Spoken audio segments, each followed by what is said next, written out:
ठीक है, तो यार आज की वीडियो में शुरू करते हैं अपना स्टैटिस्टिकल मैकेनिक्स का पीवाईक्यू हम सोल्व कर रहे थे। तो उसी का ये कंटिन्यूएशन पार्ट है। पीवाईक्यू सोल्व कर रहे थे हम 2023 का, जिसमें हमने question number 1 and question number 2 completely solve कर लिया था। अब बढ़ते हैं क्वेश्चन नंबर 3 पे। ठीक है, क्वेश्चन नंबर 3 की स्टेटमेंट पढ़ते हैं। Consider a three dimensional box of length L containing a non-relativistic classical ideal gas of Ng atoms of mass each. These Ng atoms can move freely inside the box, means their potential is zero. The box also contains a thin one-dimensional rod of length L1 to which N1 atoms of the same type are absorbed, forming a one-dimensional classical gas. Energy of absorbed gas atom is given p square by 2m minus epsilon naught, where p is the one dimensional momentum and gas atom, and rho and epsilon naught is a constant denoting the binding energy per atom. The box and the rod are in thermal equilibrium with a heat bath at temperature T. First, consider the case when no atoms can be exchanged between the three-dimensional box and one-dimensional rod. In other words, Ng and N1 are fixed. So question में दिया क्या हुआ है, आपके पास एक three dimensional box है जिसके अंदर गैस के एटम्स हैं एंड उसके अंदर वन डायमेंशनल एक रोड डाल रखी है जिसके ऊपर गैस के एटम्स एब्जॉर्ब हो सकते हैं। जो total number of gas atoms है वो Ng है and number of atoms which are absorbed on the road are N1। First case में क्या करें, ये दोनों फिक्स हैं and there is no exchange of atoms. In this case, find the partition function Zg of the three-dimensional gas and Z1 of the one-dimensional rod. Hence, obtain the respective Helmholtz free energy and Fg and F1. So, देखते हैं कैसे करते हैं इस question को solve. See, so this is question number 3 part A जो हमें दिया हुआ है। देखो, थ्री डायमेंशनल गैस की बात करते हैं। थ्री डायमेंशनल गैस की जो एनर्जी होगी वो होगी P square upon 2m। Potential term will be zero, क्यों? क्योंकि गैस एटम्स फ्री हैं थ्री डायमेंशनल गैस के। और इसको आप थ्री डायमेंशन में कैसे लिख सकते हो, 1/2m P square X plus P square Y plus P square Z. ये आपके पास एनर्जी आ गई। पार्टीशन फंक्शन कैसे लिखते हैं थ्री डायमेंशनल गैस का, देखो।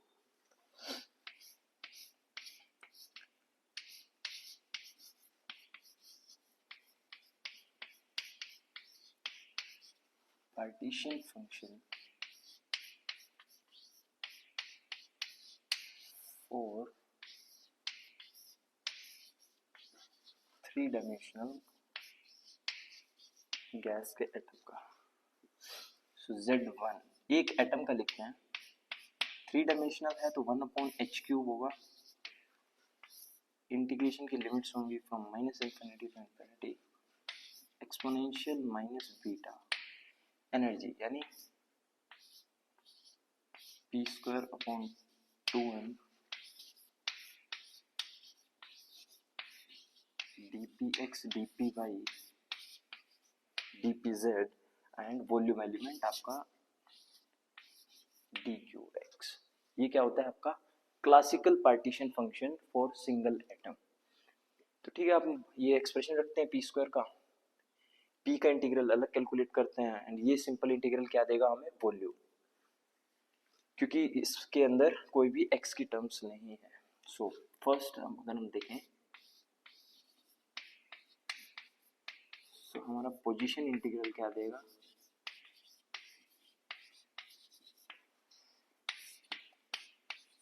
-∞ to +∞ dqx is v and जो मोमेंटम इंटीग्रल होगा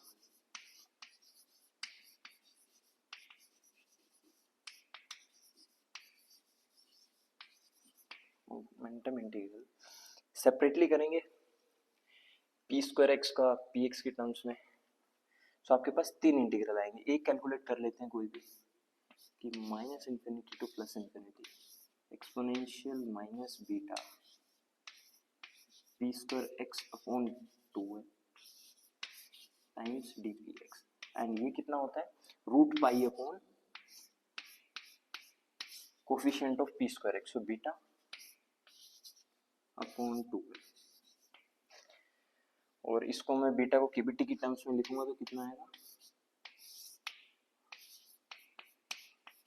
रूट 2 पाई एम केबीटी। अब देखो ये किसका है पी स्क्वायर एक्स का, पी स्क्वायर वाई के केस में भी कोफिशिएंट सेम रहेगा तो सेम आएगा, पी स्क्वायर जेड के कोफिशिएंट में भी सेम रहेगा, तो टोटल जो मोमेंटम इंटीग्रल होगा total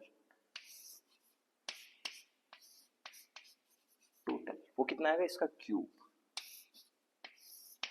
so root 2 pi M K B T power 3। ठीक है, दोनों की वैल्यू यहाँ पे रख देते हैं, तो हमारा जो पार्टीशन फंक्शन आएगा, so position integral v upon H cube and root 2 pi M K B T power 3। ये क्या आ गया सिंगल पार्टीशन फंक्शन।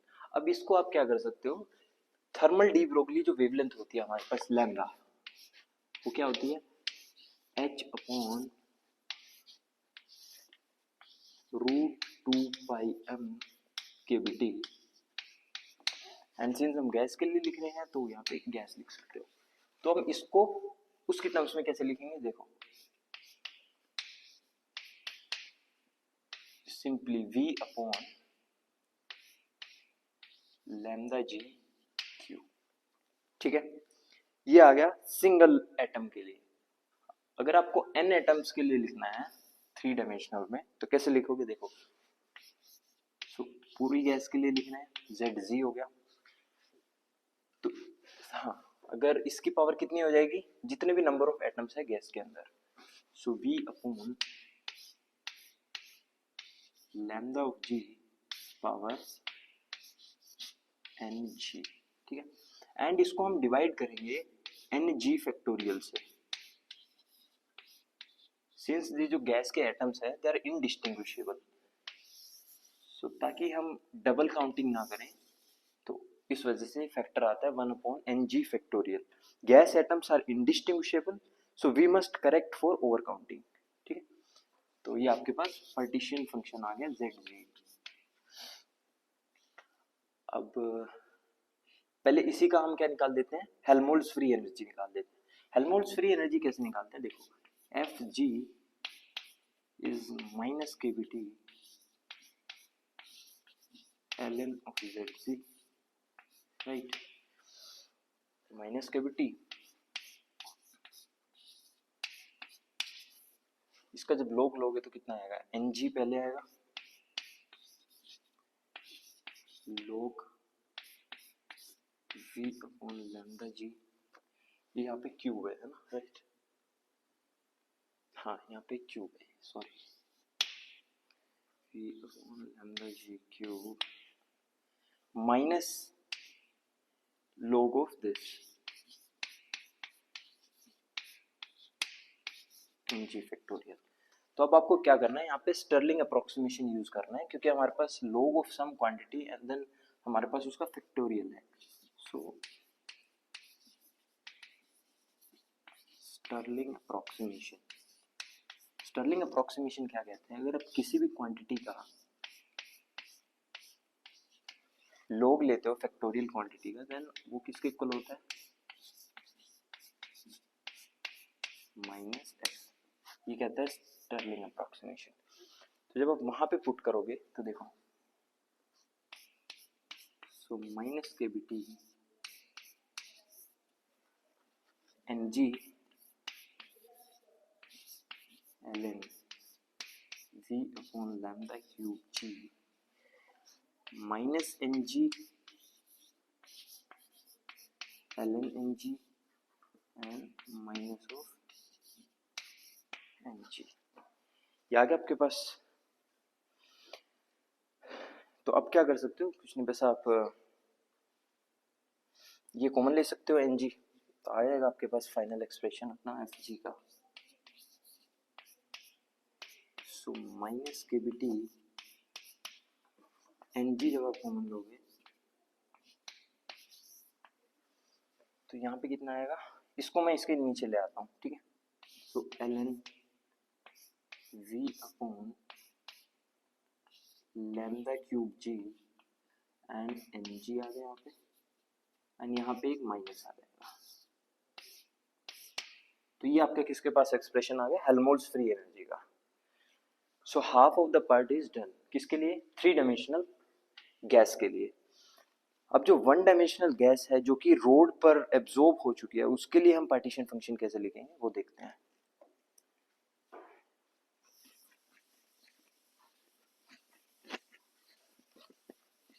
उसके लिए भी सेम प्रोसीजर होगा, बस चेंज क्या होगा, यहाँ पे जो एनर्जी का एक्सप्रेशन है वो चेंज हो जाएगा, जो क्वेश्चन में गिवन है वो यूज करेंगे।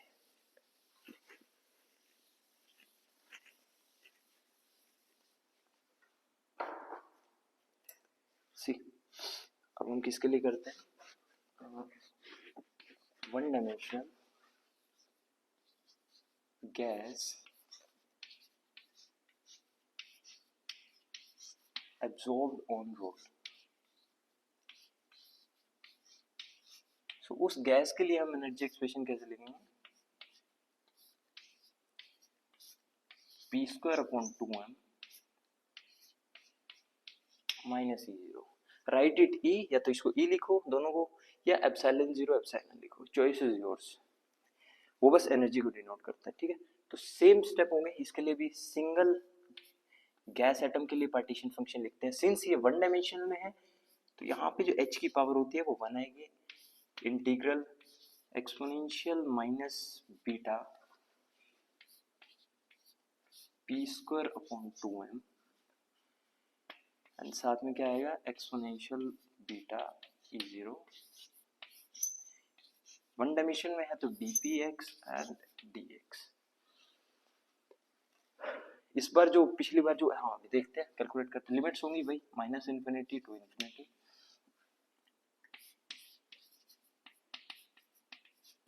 पोजीशन इंटीग्रल, पोजीशन इंटीग्रल क्या देगा हमें, minus infinity to plus infinity dx will give you length. 1 dimension में है तो आपको लेंथ मिलेगी, 3 डायमेंशन में था तो आपको यहाँ पे d क्यूब x था तो आपको वॉल्यूम मिला था, एंड लेंथ सिंस 1 एटम के लिए लिखना है तो L1। मोमेंटम इंटीग्रल क्या होगा,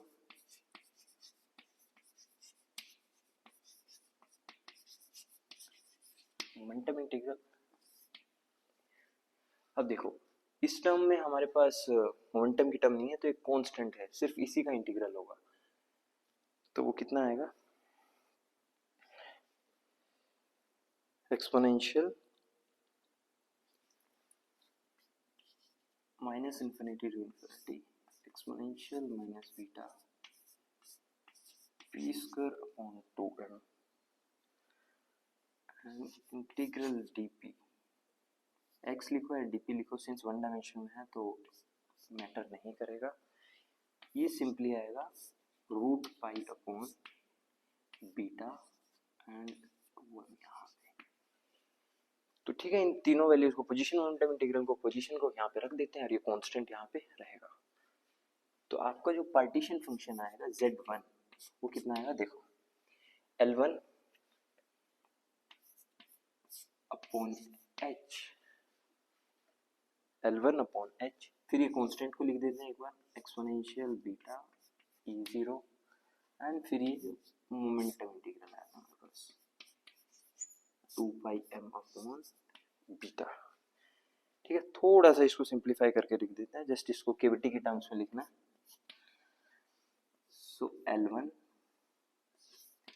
exponential beta epsilon E0, and again देख सी बीटा यहाँ पे क्या आएगा, केविटी, सो h अपॉन रूट 2 पाई m केविटी, वो क्या होता है, mean free thermal de Broglie wavelength. अब g के लिए नहीं लिखेंगे क्योंकि सिंस 1 है, गैस एटम के लिख रहे हैं तो 1 आएगा यहाँ पे। ठीक है, तो ये हमारे पास पार्टीशन फंक्शन आ गया। सेम क्या करना है, इसके कोरस्पॉन्डिंग जो हेल्महोल्ट्ज फ्री एनर्जी है वो लिख देते हैं।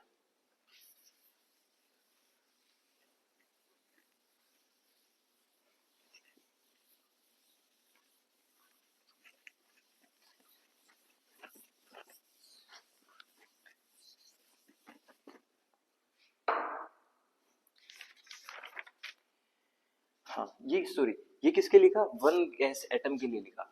अगर आपको वन डायमेंशनल में लेकिन n गैस एटम्स के लिए लिखना है तो क्या करोगे, जस्ट इसकी पावर n कर दोगे, z1 की पावर क्या कर दोगे, n कर दोगे। सो L1 upon lambda 1 exponential beta E0 power, कितने नंबर ऑफ एटम्स हैं वन डायमेंशनल में, n1, एंड अगेन इसको डिवाइड कर देंगे बाय n1 फैक्टोरियल। ये समझ में आया, कितनी पावर करनी है, जितने नंबर ऑफ एटम्स है उस गैस एटम में, मतलब वन डायमेंशनल में n1 है, रोड के ऊपर जो एब्जॉर्ब होंगे, एंड डिवाइड करेंगे सेम नंबर से टू रिमूव द इनडिस्टिंग्विशेबिलिटी। ठीक है, तो ये आ गया। अब इसके कोरस्पॉन्डिंग जो F1 होगा वो होगा minus K B T ln z। So again वैसे लिखेंगे इसको, minus K B T, n पहले आएगा, log L1 upon lambda 1 exponential minus beta epsilon 0 and minus n1 factorial. Again Stirling approximation use करेंगे। अब की बार मैं लिखूंगा नहीं तो यहाँ पे जो टर्म आएगी वो n1 ln n1 minus n1, and again मैं क्या करूंगा, n1 कॉमन ले लूंगा। सो ये कितना आएगा, माइनस के बी टी सिर्फ n1 कॉमन लेना, एंड फिर इन दोनों टर्म्स में से n1 तो कॉमन आ गया तो इनके कोफिशिएंट सेम हो गए, तो ये n1 यहाँ पे आ जाएगा। So upon lambda 1 l1 exponential beta epsilon E0 and minus 1। तो ये क्या आ गया हमारे पास, हेल्महोल्ट्ज़ फ्री एनर्जी आ गई। तो बेसिकली आपको पार्ट ए में चार चीजें कैलकुलेट करनी थी, ZZ जो हमने पहले लिखा था एंड उसके corresponding Helmholtz free energy, one dimensional के लिए हमारा पार्टीशन फंक्शन एंड उसकी हेल्महोल्ट्ज़ फ्री एनर्जी। तो ये था पार्ट 1 में। अब पार्ट 2 में क्या कहता है, same obtain expression for chemical potential mu G and mu 1। तो हम इन्हीं से कैलकुलेट कर सकते हैं। देखो केमिकल पोटेंशियल म्यू जी कैसे रिलेटेड होता है, म्यू जी कैसे रिलेटेड होता है, del F upon del N at constant T and V.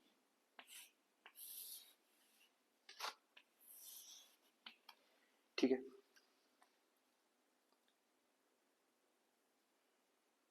ठीक है, एंड सिमिलरली हमारे जो म्यू 1 होगा इस केस में वो कितना होगा, del F upon del N at constant T and V. इसके केस में हम डिफरेंशिएट करें n1 के टर्म्स में, इसके केस में ng है यहाँ पे। ठीक है,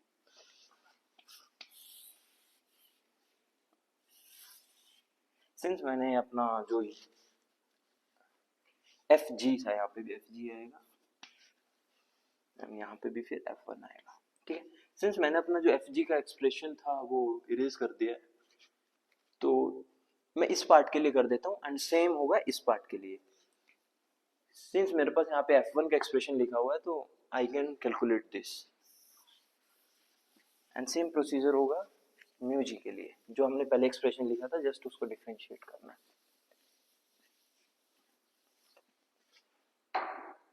देखो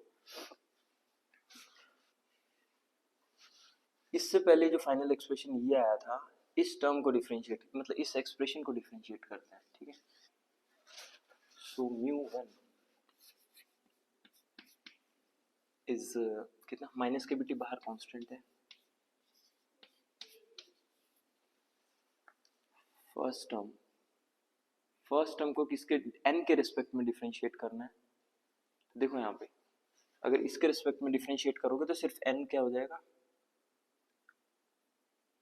जस्ट सेकेंड, ये n1 है, ठीक है, ये n1 आगे आता है ना, तो जस्ट इसको n1 के रिस्पेक्ट में डिफरेंशिएट करना, ये तो कांस्टेंट है, तो ये कितना बचेगा, सिर्फ log वाली टर्म बचेगी, सो log L1 upon lambda 1 exponential beta E0 minus ln n1 factorial था, तो जो नीचे टर्म है वो लिखता हूँ मैं,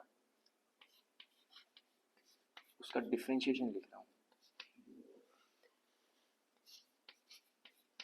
ln n1 प्रोडक्ट रूल लगाया मैंने एंड माइनस 1 यहाँ पे, तो ये आएगा हमारे पास यहाँ पे, हाँ देखो, तो इस पूरे ब्रैकेट में ये है, जब ये माइनस साइन इसके साथ आएगा तो माइनस, और अंदर जाएगा तो प्लस हो जाएगा, तो यहाँ पे +1 है, सो ये +1 इस -1 के साथ कैंसिल हो जाएगा, एंड आपके पास जो भी आएगा वो एक्सप्रेशन में मैं लिख देता हूँ कि μ1 इज माइनस के BT ln L1 upon n1 lambda 1, and देखो इस कांस्टेंट टर्म को सेपरेट कर लिया, पहले तो इसको यहाँ पे कंज्यूम कर लिया, नीचे ले आए, फिर log of exponential beta epsilon, वो कितना आएगा, log एक्सपोनेंशियल के साथ कैंसिल हो जाएगा, एंड बीटा, हाँ बीटा जब आएगा, बीटा नीचे 1/kBt, beta 1/kBt they are reciprocal, तो सिर्फ यहाँ पे क्या बचेगा, -E0 बचेगा। इस बार ये इसने -kBt को इसके साथ भी लिख दिया, एंड जो log of exponential beta epsilon 0 आएगा उसके साथ भी लिख दिया, तो ये आया हमारे पास फाइनल एक्सप्रेशन। तो सिमिलरली क्या करना है आपको, μg कैलकुलेट करना है, chemical potential for 3 dimensional gas. Similarly final expression से जो लास्ट एक्सप्रेशन होगा उसको डिफरेंशिएट करना है, आपके पास डायरेक्टली एक स्टेप में आंसर आ जाएगा, ठीक है।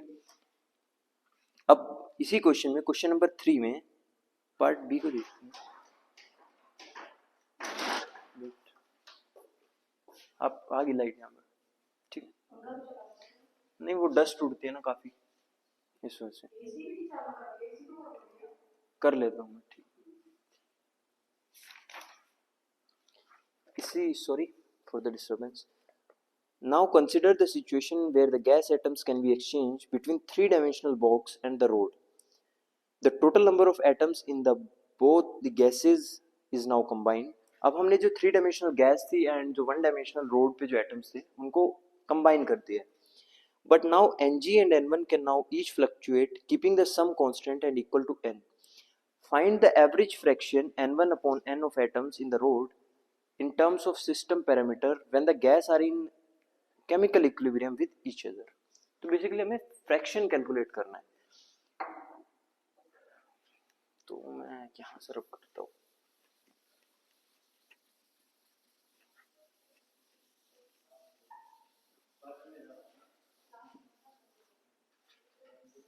no there is no glass.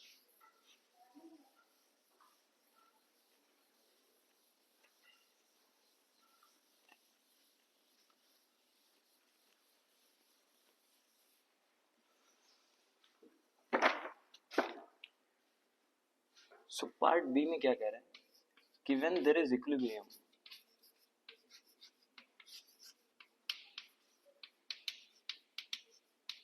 what will happen in equilibrium, the concentration, the chemical potential same हो जाता है, कि जो 3-dimensional गैस का पोटेंशियल होता है वो सेम हो जाता है 1-dimensional, यही मतलब है इक्विलिब्रियम का। सो इन जो हमारे पास एक्सप्रेशंस आए थे हम उनको लिख देते हैं, so -kBt ln V upon Ng lambda cube G, and ये किसके इक्वल होगा, -kBt log L1 upon exponential minus beta epsilon 0। तो एक एक्सप्रेशन हमने कैलकुलेट किया इसमें μ1 का, ये एक्सप्रेशन मैंने कैलकुलेट नहीं किया था, तो ये आएगा, जब आप इन दोनों को कंपेयर करते हो इक्विलिब्रियम पर तो के भी कैंसिल हो जाता है, माइनस साइन कैंसिल हो जाता है एंड लोग भी आप दोनों तरफ से रिमूव कर सकते हो। तो हमारा जो n1 अपॉन ng का एक्सप्रेशन आएगा लोग भी आप दोनों साइड से कैंसिल कर सकते हो। सो n1 अपॉन ng का जो एक्सप्रेशन आएगा सो L1 lambda cube g upon v times lambda 1 exponential beta E0। सो ये था आपका पार्ट सेकंड इस क्वेश्चन में कि what will happen at equilibrium. Okay, now give me just 2 minutes so that I can on the AC.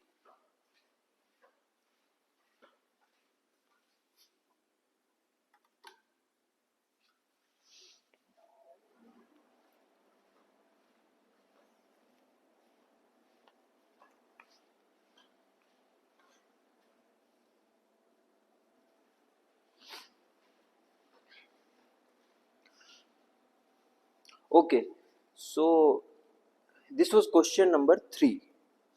अब question number 4 देखते हैं। Question number 3 complete हो चुका है जिसमें पार्ट ए पार्ट बी था। क्वेश्चन नंबर 4 क्या कहता है, consider N ultra relativistic spin zero boson in one dimensional square box of length L with periodic boundary condition. The energy of boson is epsilon, which is given by C times P, where P is the magnitude of its momentum and C is the speed of light. Starting from the quantum mechanical single particle spectrum, derive an expression for single particle density of states. Basically हमें क्या निकालना है, density of states निकालनी है for an ultra relativistic particle in 2 dimension. हमें पहले से पता होना चाहिए कि जो हम रिजल्ट कैलकुलेट कर रहे हैं वो एक्सपेक्टेड क्या है, मतलब कितना आएगा। See question number 4 part A, जो डेंसिटी ऑफ स्टेट्स होती है जी ई, ये g epsilon for an ultra relativistic k dimensional particle is proportional to epsilon power k minus 1. This we know from the derivation and generally आपको पता भी होना चाहिए so that you can easily calculate कि 3 dimensional के लिए epsilon square होगा, 1 dimensional के लिए 0 होगा, 2 dimensional के लिए 1 होगा। so हमें पता है कितना आएगा, एप्सिलॉन पावर 1 के प्रोपोर्शनल होगा, है ना, 2 डायमेंशन में। तो कैलकुलेट करते हैं अब इसको, इसकी डेरिवेशन करते हैं। सी फॉर एन अल्ट्रा रिलेटिविस्टिक, किसके लिए कर रहे हैं, for an ultra relativistic boson in 2 dimension with periodic boundary condition. Periodic boundary condition से हमारे पास क्या आता है क्वांटम मैकेनिकली कि हमारे जो px होता है 2 pi h cross upon l nx, py क्या होता है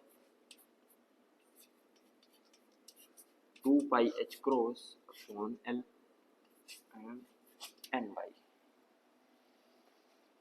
ठीक है, ये आपके पास होता है क्वांटम मैकेनिकली एंड एनर्जी हमें गिवन है is p times c, where c is the speed of light, p is the momentum, magnitude of momentum. So net p कितना आएगा, देख सी, p is c times root p square x upon p square y। अब हम states को calculate करते हैं कि कितनी नंबर ऑफ स्टेट्स हैं, सी एंड यहाँ पे आप P square X and P square Y की जब वैल्यू रखेंगे तो एक एक्सप्रेशन और लिख देता हूँ, कितना है 2 pi H cut c upon L and square root के अंदर आएगा सिर्फ n square x n square Y.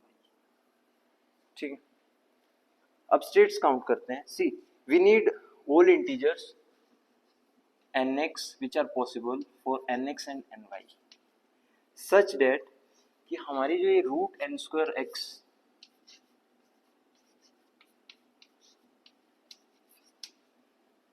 is less than or equal to L times, hey, this can be, you can write it either x epsilon or E, so this is epsilon लिख देते हैं,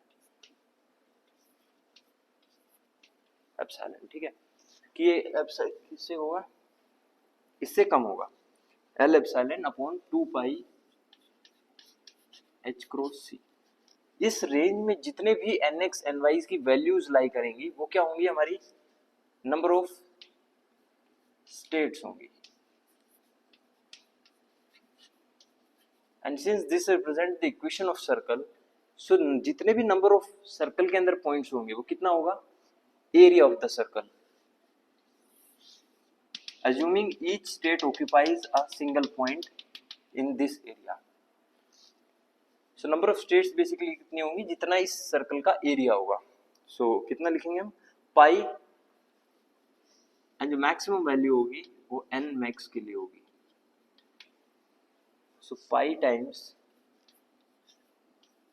n square maximum, जितने maximum number of points आ सकते हैं, तो कितना आएगा, पाई maximum कितना है, L epsilon upon 2 pi h cross c, and यहाँ पे आएगा square, number of lattices point inside the circle is approximately, lattice points or the number of states is this circle is approximately the area of the circle since each state occupies a unit area in n space, so ये कितनी आ गई हमारे पास, number of states आ गई, and जब इस चीज को आप सोल्व करोगे थोड़ा,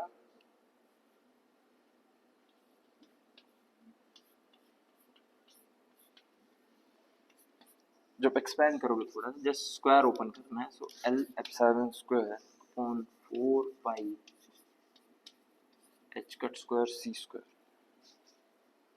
अब डेंसिटी ऑफ स्टेट्स कितना होगा, see density of states g epsilon for an ultra relativistic 2 dimension particle is, जितने भी नंबर ऑफ स्टेट्स आई हैं उसको आप डिफरेंशिएट कर दोगे d एप्सिलॉन से, तो जब आप इसको डिफरेंशिएट करोगे तो 2 आगे आएगा एंड नीचे कैंसिल हो जाएगा, तो कितना बचेगा, L square epsilon upon 2 pi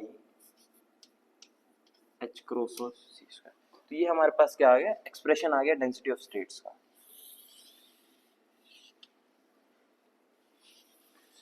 and you can clearly see कि ये किसके प्रोपोर्शनल है, एप्सिलॉन पावर 1 के, जो कि हमें शुरुआत में पता था कि हमारे पास क्या रिजल्ट आएगा, सो ये हो गया डेंसिटी ऑफ स्टेट्स। अब क्वेश्चन नंबर 4 में पार्ट सेकंड दिया हुआ है, consider now an ideal gas of such particles in equilibrium with a heat bath at temperature T and a particle reservoir at chemical potential mu. Write down the expression for the average number of particles, average energy of this system in terms of temperature and fugacity. Obtain explicit temperature dependence of average N and average E at fixed value of Z, and you may leave your answer in terms of dimensionless constant whose values is given by definite integrals. So let me एक और space बनाते हैं अपना,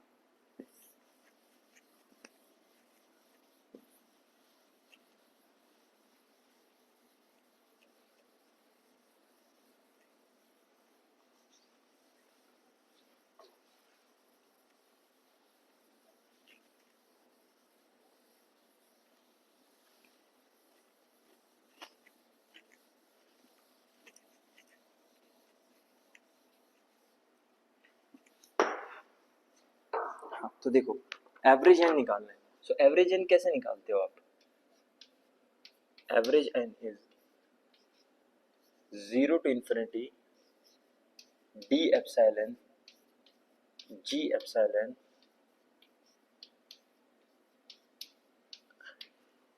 average occupation number, this is called mean occupation number, and जो mean occupation number होता है for bosons is 1 upon exponential beta epsilon minus mu minus 1, +1 होता है for fermion and this is for boson, bosonic particles. तो आपको just यहाँ पे रखना है एंड इंटीग्रेट करना है एंड हमारी जो जीई की वैल्यू आई थी वो रखनी है। सो जीई की वैल्यू क्या आई थी, L square upon 2 pi H cut square C square 0 to infinity. यहाँ पे ऊपर एप्सिलॉन था एंड नीचे देखो fugacity is defined, this is fugacity, this is not partition function here, is exponential beta mu। so देखो जब exponential beta epsilon लिखोगे and तो z इनवर्स क्या होगा, एक्सपोनेंशियल माइनस बीटा म्यू। ठीक है, तो यहाँ पे एक्सपोनेंशियल माइनस बीटा म्यू की जगह मैं z इनवर्स लिख रहा हूँ। सो z inverse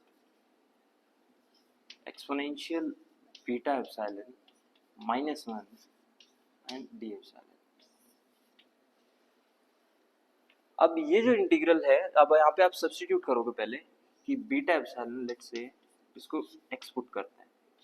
so d epsilon is dx upon beta and यहाँ पे जब एप्सिलॉन की जगह x अपॉन बीटा पुट करोगे एंड dx अपॉन बीटा, तो बीटा स्क्वायर बाहर आएगा।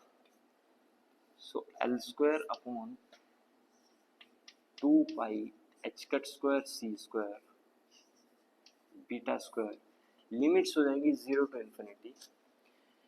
यहाँ पे क्या आएगा, सिर्फ dx z इनवर्स एक्सपोनेंशियल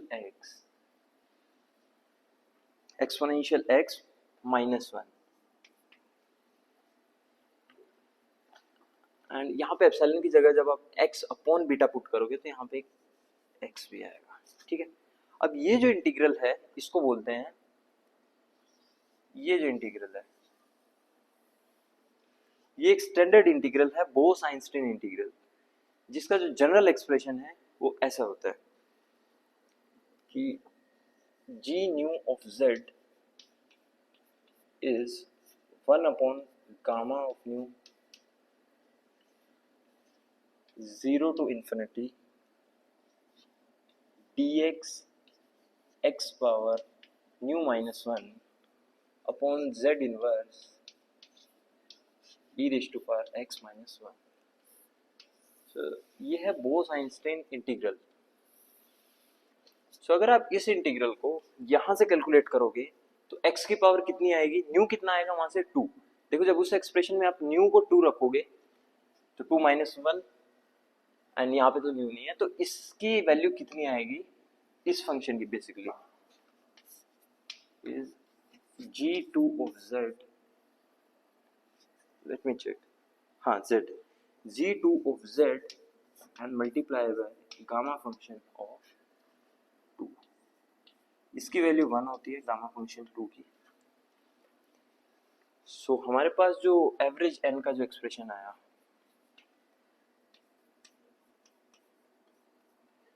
वो कितना आया, L square g2 of z 2 pi h cut square c square and beta square. So ये एवरेज एनर्जी आ गया, एवरेज नंबर आ गया हमारे पास n। बस आप इतना ही कर सकते हैं इसमें। अब एवरेज ई निकालते हैं। एवरेज ई के लिए क्या करते हैं, देखो एवरेज ई को कैसे लिखते हैं डेंसिटी ऑफ स्टेट्स की टर्म्स में, is summation over K epsilon K into N K. ये होता है आपके पास एवरेज एनर्जी का एक्सप्रेशन। इंटीग्रल के टर्म्स में लिखना हो तो 0 to infinity D epsilon G epsilon epsilon upon z inverse. Basically एक एप्सिलॉन की टर्म्स पहले ही मल्टीप्लाई हो जाती है, जैसे यहाँ पे थी।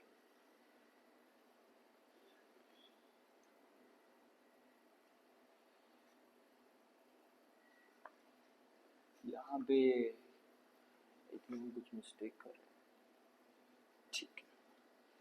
सिमिलरली जब आप इसको कैलकुलेट करोगे, यहाँ पे एक और एप्सिलॉन होता है, तो वो एप्सिलॉन स्क्वायर हो जाएगा, ठीक है। जो यहाँ से ये वाला जो एप्सिलॉन है, मीन ऑक्यूपेशन नंबर के अंदर एक एप्सिलॉन होता है, यहाँ पे मीन ऑक्यूपेशन नंबर जी, हाँ देखो यहाँ पे जी के अंदर जो डेंसिटी ऑफ स्टेट्स का एक्सप्रेशन था उसके अंदर एक एप्सिलॉन था एंड एक एप्सिलॉन ही है, तो वो एप्सिलॉन स्क्वायर हो जाएगा। अभी ठीक है। तो जब आप इस इंटीग्रल को कैलकुलेट करोगे, सिमिलरली कैसे, जी की वैल्यू रखोगे जो हमने कैलकुलेट की थी, and same again limits put करोगे, beta E equals to x square upon क्या बन जाएगा, देखो ये बन जाएगा, मैं वैल्यूज पुट करके डायरेक्ट एक्सप्रेशन लिख रहा हूँ। सिमिलरली इसके जैसा है 1/2 pi H cut square C square and beta cube आएगा, तो बीटा क्यूब को मैं ऊपर केवीटी क्यूब 0 to infinity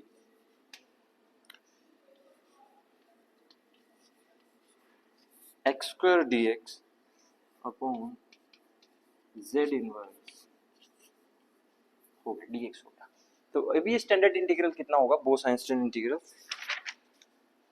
इसकी वैल्यू होगी average of E L square K B T cube upon 2 pi H cut square C square and g3 of z। यहाँ पे x square है, यहाँ पे क्या होना चाहिए था, न्यू -1, तो न्यू की वैल्यू कितनी आएगी 3, तो ये आपके पास एवरेज एनर्जी आ गई। एंड आपको इनकी क्या बतानी है, टेम्परेचर डिपेंडेंस बतानी है। सो जब बीटा को केबीटी की टर्म्स में लिखोगे तो केबीटी ऊपर जाएगा न्यूमरेटर में, so proportional to T square. Average energy किसके प्रोपोर्शनल है, proportional to T cube. So ये हो गया हमारा question number 4 part 1 and part 2। अब इसमें पार्ट बी दिया हुआ है एक, उसको करते हैं एक बार, जो कि किसका है, रैंडम वॉकर का क्वेश्चन है। So a one dimensional random walker can take a single step with displacement +1, 0 और -1, units having probabilities 0.5, 0.2, 0.3. Each step is independent of the previous step. Find the average displacement x, find its standard deviation, relative fluctuation, and दो case में निकालना है, जब एक step लेगा and जब वो 400 स्टेप्स लेगा। तो इस क्वेश्चन को सिंप्लीफाई करने के लिए पहले एटलीस्ट 2 स्टेप प्रॉब्लम को समझते हैं कि जब वो रैंडम वॉकर, उसके पास दो ही प्रोबेबिलिटीज होंगी, या वो लेफ्ट में जा सकता है, राइट में जा सकता है, एंड देन हम अपनी प्रॉब्लम को स्केल कर देंगे फॉर 3 स्टेप्स।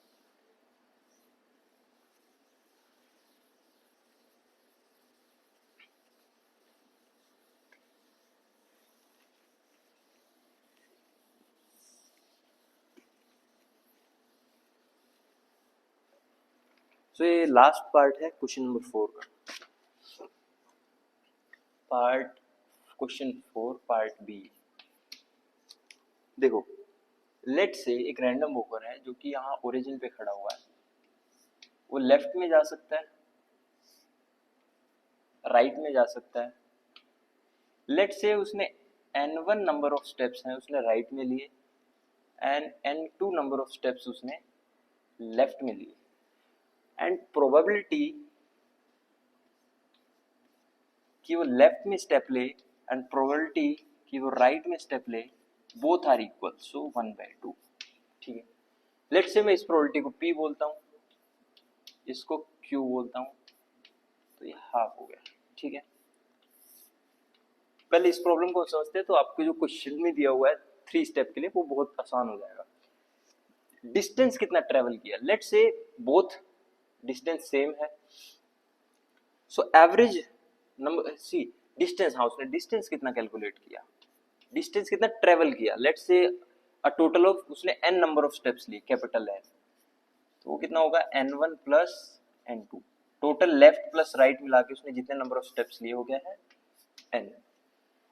सो डिस्टेंस ये क्या है यहाँ पे, distance, total distance at after time t वो कितना होगा total number of steps multiply by size of one step. ठीक है कि भाई उसने 10 स्टेप लिए, एक स्टेप का साइज है 1 मीटर, सो 10 मीटर उसने डिस्टेंस ट्रेवल कर लिया। डिस्प्लेसमेंट क्या होगा, देखो ये था डिस्टेंस, डिस्प्लेसमेंट क्या होगा। डिस्प्लेसमेंट के लिए क्या करना पड़ेगा, हमें नेट नंबर ऑफ स्टेप्स निकालने पड़ेंगे। लेट्स से उसने 7 स्टेप्स राइट में लिए एंड 5 स्टेप्स लेफ्ट में लिए, सो वो कहां पहुंचेगा, 2 steps in the right. So basically net steps कितने होंगे, लेट्स से मैं उसको m से डिनोट करता हूं, वो क्या होंगे n1 minus n2। Net steps 7 minus 5 2। सो इस केस में डिस्प्लेसमेंट कितना होगा, लेट्स से मैं डिस्प्लेसमेंट को ऐसे लिखता हूं, डिस्प्लेसमेंट को लेट्स से कुछ भी x प्राइम से लिखते हैं। ठीक है, जितने नेट नंबर ऑफ स्टेप्स हैं m मल्टीप्लाई बाय एक स्टेप का साइज कितना है, सो m इंटू a। ये कितना हो गया, ये क्या है डिस्प्लेसमेंट। डिस्प्लेसमेंट हो गया, डिस्टेंस हो गया। अगर डिस्टेंस निकालना है तो टोटल नंबर ऑफ स्टेप से मल्टीप्लाई कर देंगे, डिस्प्लेसमेंट निकालना है तो नेट नंबर ऑफ स्टेप से मल्टीप्लाई कर देंगे तो डिस्प्लेसमेंट आएगा। आपको एवरेज निकालना है, सो एवरेज डिस्प्लेसमेंट निकालना है, let's say so x prime, अब ये तो स्टेप साइज है तो इसका एवरेज आएगा m का। m क्या था, average of n1 minus average of n2, बाहर इसको मल्टीप्लाई कर देंगे a से तो आपके पास एवरेज डिस्प्लेसमेंट आ जाएगा। अब देखो ये क्या है, एक बाइनोमियल डिस्ट्रीब्यूशन है, बाइनोमियल एक्सपेरिमेंट है, जिसके अंदर हमारे पास दो प्रोबेबिलिटी है, either he can go right or he can go to left. दोनों प्रोबेबिलिटीज इंडिपेंडेंट है एंड दोनों क्या है म्यूचुअली एक्सक्लूसिव है, कि मतलब उसने पहला स्टेप राइट लिया था तो उसके बाद वो लेफ्ट भी ले सकता है, राइट भी ले सकता है, इंडिपेंडेंट है अपने प्रीवियस स्टेप से। तो ये क्या है, बेसिकली एक बाइनोमियल एक्सपेरिमेंट है। तो उस केस में हम बाइनोमियल एक्सपेरिमेंट के केस में एवरेज कैसे लिखते हैं किसी भी क्वांटिटी का। लेट्स से मेरे को एवरेज नंबर ऑफ स्टेप्स निकालने हैं in the n1 in the right, so वो कितना होता था, total number of steps multiply by probability of taking a right step. n2 कितना होगा, average number of steps in the left hand side, total number of steps multiply by probability left में step लेने की कितनी है। तो ये दोनों वैल्यूज आप यहां पे रखोगे, सो एवरेज डिस्प्लेसमेंट क्या आएगा, n तो दोनों में से कॉमन आएगा, so n p minus q into a. So ऐसे निकालोगे एवरेज। ठीक है, ये था 2 स्टेप के लिए। अब इसी क्वेश्चन को हम एक्सपेंड कर सकते हैं कि लेट्स से हमारे पास 3 प्रोबेबिलिटीज हैं। देखो शुरुआत में ओरिजिन पर था, एक है कि वो राइट में जा सकता है, एक है कि वो लेफ्ट में आ सकता है, एंड एक प्रोबेबिलिटी है कि वो यहीं पे रुक सकता है, वो ना लेफ्ट में जाए ना राइट में जाए। तो हमारे पास कितनी probabilities I, P Q and let's say 3। Probability कि वो एक साइज क्वेश्चन में ऐसे दिया हुआ है, प्रोबेबिलिटी कि वो एक लेफ्ट में आए एंड प्रोबेबिलिटी कि वो अपना जीरो डिस्प्लेसमेंट करे, PQR। इस केस में भी क्या होगा, P plus Q plus R 1 होगा। एवरेज कैसे निकालोगे, अब देखो total number of steps, so average displacement कैसे निकालोगे, यहां से देखो एवरेज डिस्प्लेसमेंट इसी क्वेश्चन से निकाल सकते हैं हम। टोटल नंबर ऑफ स्टेप्स कितने हैं उसके,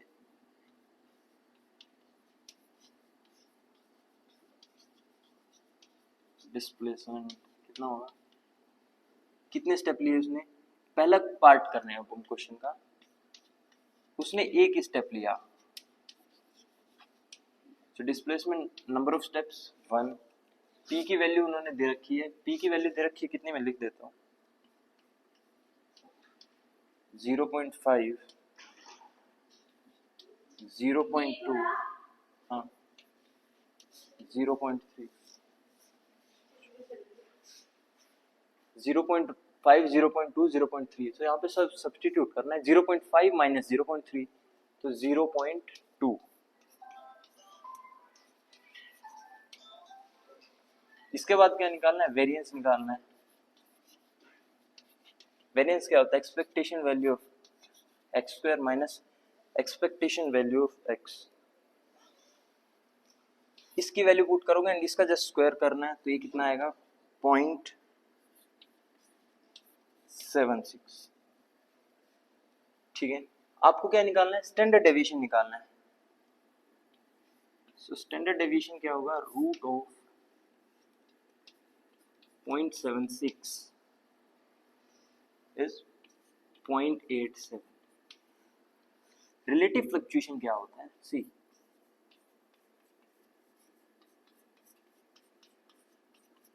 relative fluctuation is fluctuation about mean। so fluctuation हमारा जितना भी आया 0.87, मीन से इसको डिवाइड कर देंगे। मीन कितना था 0.2, तो ये आ जाएगा 4.35। अब जस्ट इसको 400 स्टेप्स के लिए करना है, तो वो बहुत इजी है, जस्ट इसको 400 से मल्टीप्लाई करना है।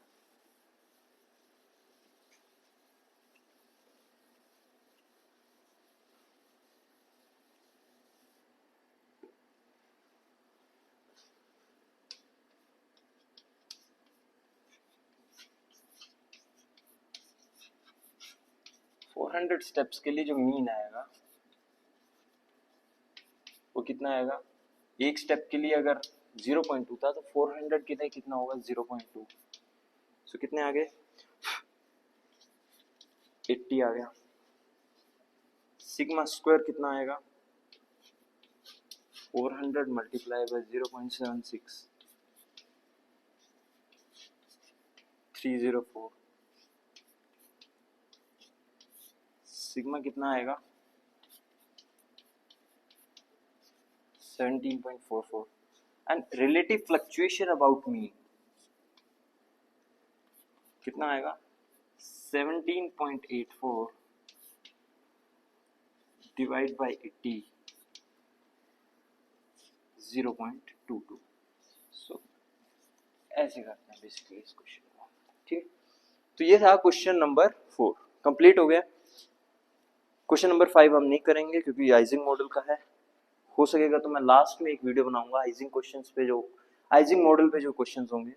सो इतना ही है इस पेपर में, question number 1 2 3 and 4। Thank you so much.